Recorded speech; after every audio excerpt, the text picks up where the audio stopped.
Hi, girls. This is Mrs. Sheeran, and I wanted to talk to y'all today about how our faith has called me and Sophie and our family to share the light by helping children in need in Guatemala. So, a few years ago, we started a nonprofit organization called Mike's Angels. And this organization we started because we knew that they had stopped adoptions from Guatemala to the US in 2007, and that children would be in orphanages and not be adopted, and that they would need help. And Sophie's uncle Mike lived in Guatemala at the time, and he loved helping people, especially children. He would dress up as Santa Claus at Christmas and help children, and he wanted to do this with us. And sadly, he passed away, but we decided to start our nonprofit in his name, and we named it Mike's Angels. And that's what this story is about. So we work with three organizations in Guatemala. One is called the Opal House, and that's the picture that you see here on the left. I'm going to talk more about them in a minute because we did a fundraiser recently to help them, and I want to tell y'all more about that. The other one is called God Bless the Children, and that's the picture on the right that you see with two of our volunteers and two of the babies that are there. And this is a small orphanage in Guatemala that has lots of babies and children, and they provide them with diaper. We bring donations to help them with diapers and clothing and formula and all the things that babies need. And we especially bring them joy and love, as you can see in this picture. And and we just love being with them. And in this picture, we were having a party for the children. And so God Bless the Children is a small orphanage. They call it Home of the Good Night Kiss because they believe that every baby deserves a good night kiss before they go to sleep. The third orphanage that we work with is a place that we call it the girls' orphanage, because it's a place that has a bunch of teenage girls that live there and go to school there. And I want to tell you a story that this picture is about, because it will show you how anybody can make a difference, no matter what age you are, and how you can change a life. So the little girl here on this picture with the glasses, her name is Jocelyn, and she's one of the girls at the orphanage. And when we go there, we take the girls shopping because, of course, all teenage girls love to go shopping. But it's not for Lululemon and things like that. It's for basic necessities like shoes, clothing, undergarments, and things like that. And so one day we were there, we were taking them to the mall, which they love, and we're on the bus, and Sophie decided to clean her glasses. And so she's cleaning her glasses, and she looks over and she notices that Jocelyn also wears glasses. And so Sophie says, Mom, do you think Jocelyn would want me to clean her glasses? And I said, sure. And so she asked Jocelyn for her glasses and she handed them to her. And the picture on the left is Jocelyn's glasses. Sophie looked through the glasses and started to clean them, and she was mortified. She's like, Mom, look at this. You can't even see out of these glasses. And Jocelyn has trouble walking and getting around a little bit. And we realized that part of the reason may be because she can barely see out of her glasses. And so we all said we need to do something, and particularly Sophie, who, if you wear glasses, you know your glasses are like your lifeline and your view of the world. And she said we have to do something. And so we get to the mall where we're going to take them shopping for shoes, and everybody runs to the shoe store and they're trying on shoes and all of that. And all of a sudden, I noticed that one of our volunteers and Jocelyn and the nun who runs the girls' orphanage are missing. And I'm like, I wonder where they went. And so I go out into the mall and I look kind of across from where we were, and there happens to be an eyeglass store like a Pearl Vision Center. What are the odds, right? And so I walk over and I look in, and there's Jocelyn with one of the volunteers and the nurse, and I walk in and they had gone in, and of course the eye doctor was able to do an eye exam right there on the spot. And they were at the point where Jocelyn was going to pick out her eyeglass frames.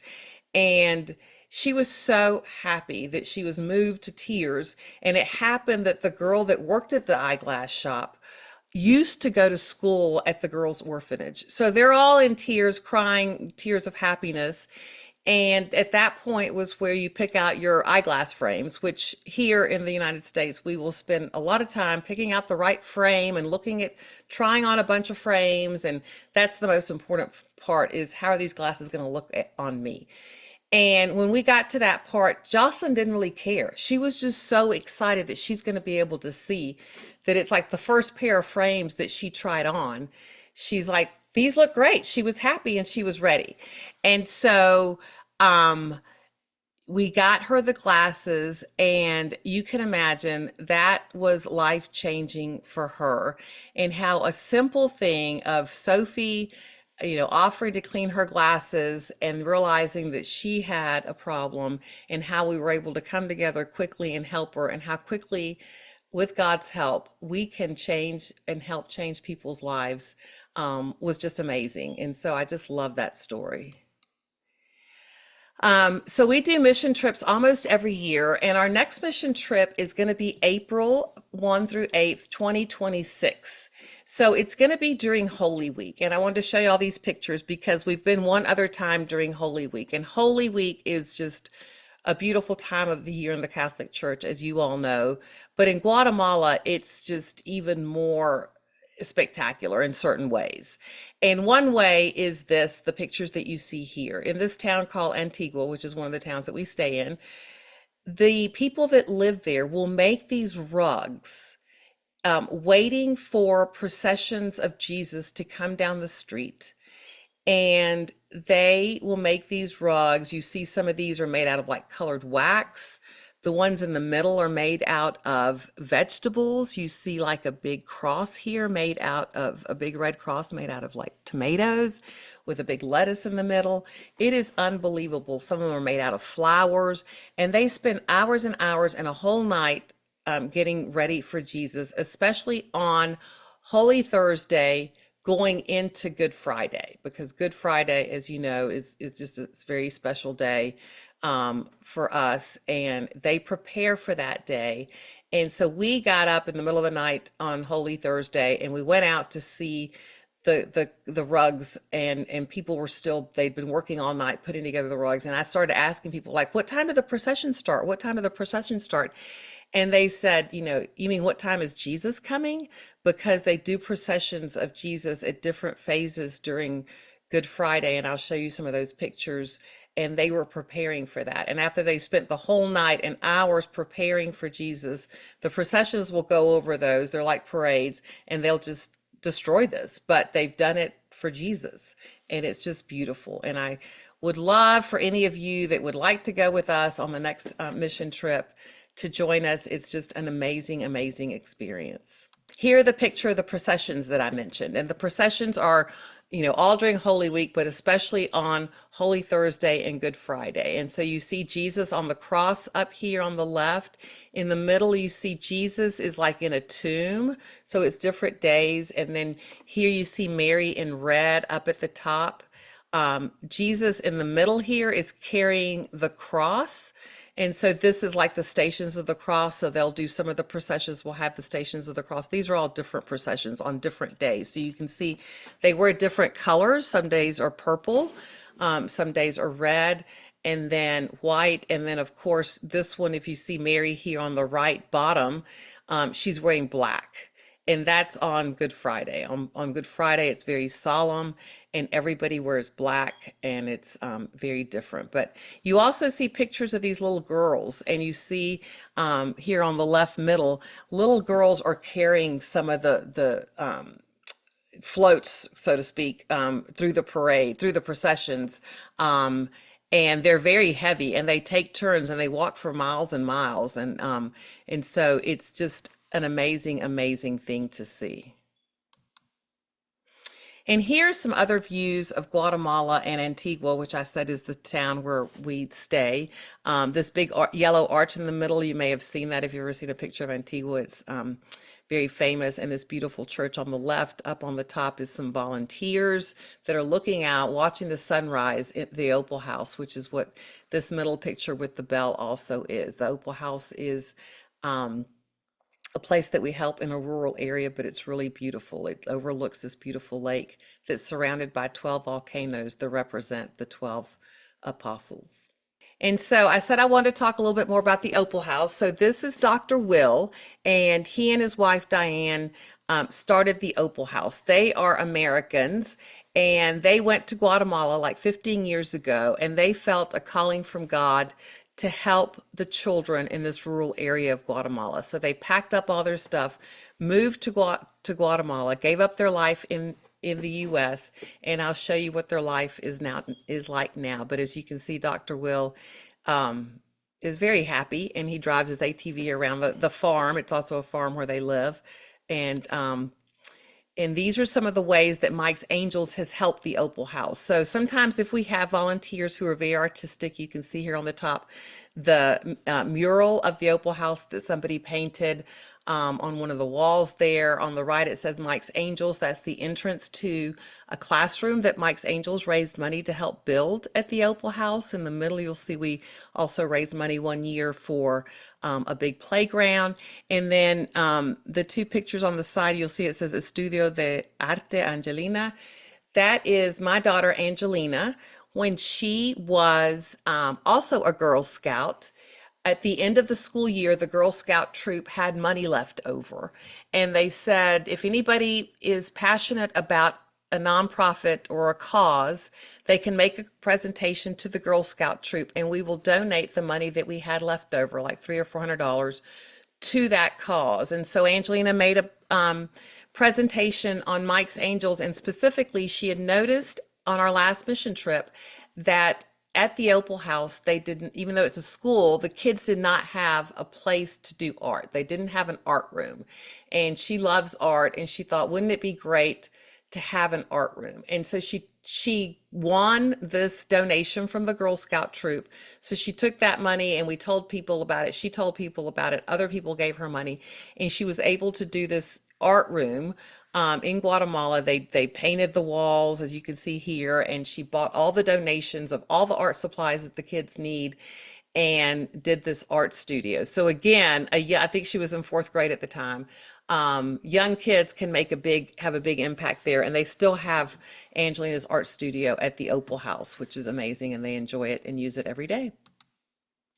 So life at the Opal House, I said Dr. Will and Diane gave up their life in the U.S. and this is their life now. So on the left, one of the things Mike's Angels did one year is we did this big swing, a zip line.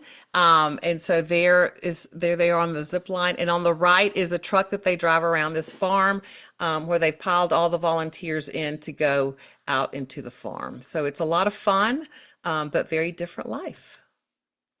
And here is a big bell that's kind of the entrance of their chapel or their church. And these are a lot of the children that go to the school there that they help and that they teach. And so this is the Opal House. And we also have a lot of fun on our mission trip. So this is a party that we did for the kids. Sometimes we'll do a birthday party. They don't get to do birthday parties on their birthday sometimes. So we'll bring big cakes and piñatas and balloons and have a big party. And so we try to bring a lot of joy in addition to just life's basic necessities.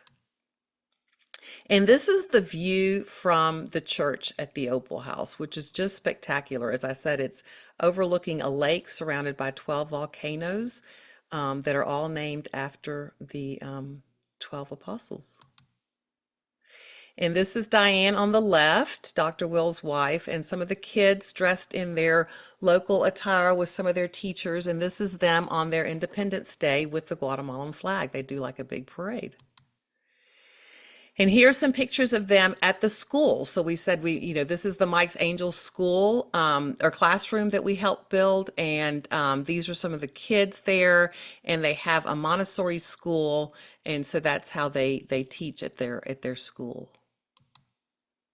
And there's Diane and Will, and they just have this love for God and love for the children and love for Guatemala. And you see the big sacks of coffee. They also grow coffee at their farm and they sell the coffee in order to help the children as well. And so, as I said, Dr. Will is also a doctor. He's a podiatrist, which means he helps with feet and legs and ankles. And this is some of the work that he does. So, this is somebody with like a club foot that's turned around, and he's able to do surgery and turn it around so that they can walk normal. So, he is changing lives every single day. And it's just amazing work that he does as well. And so one of the projects that we did a few years ago, called it Share the Light, and it was, you see these solar panels on the top of this school building. And so we did this solar panel project in order to help them get these solar panels so that they don't have to pay for electricity. And all the money that they're able to save from the electricity, they can use to help the children and to help the community, and they can be self-sufficient and not have to rely on electricity because they can't always get it there.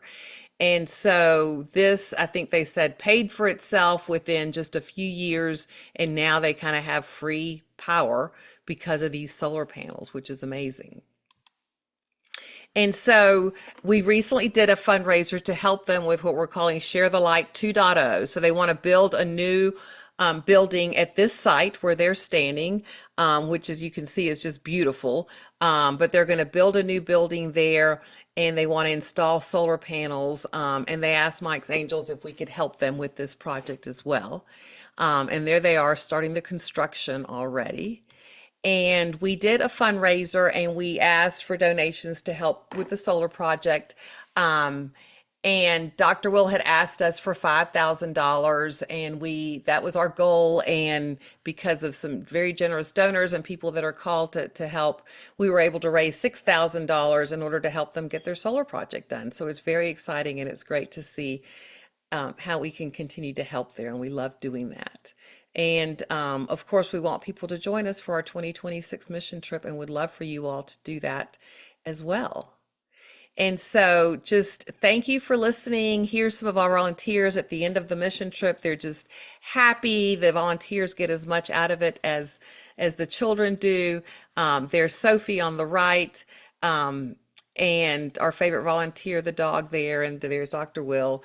But it's just wonderful. We love it. And we love you all. Thank you for listening. And I hope you've learned a lot and seen how Sophie and I and our family have been called by our faith to help children in Guatemala, and what a difference even little things can make. Thank you.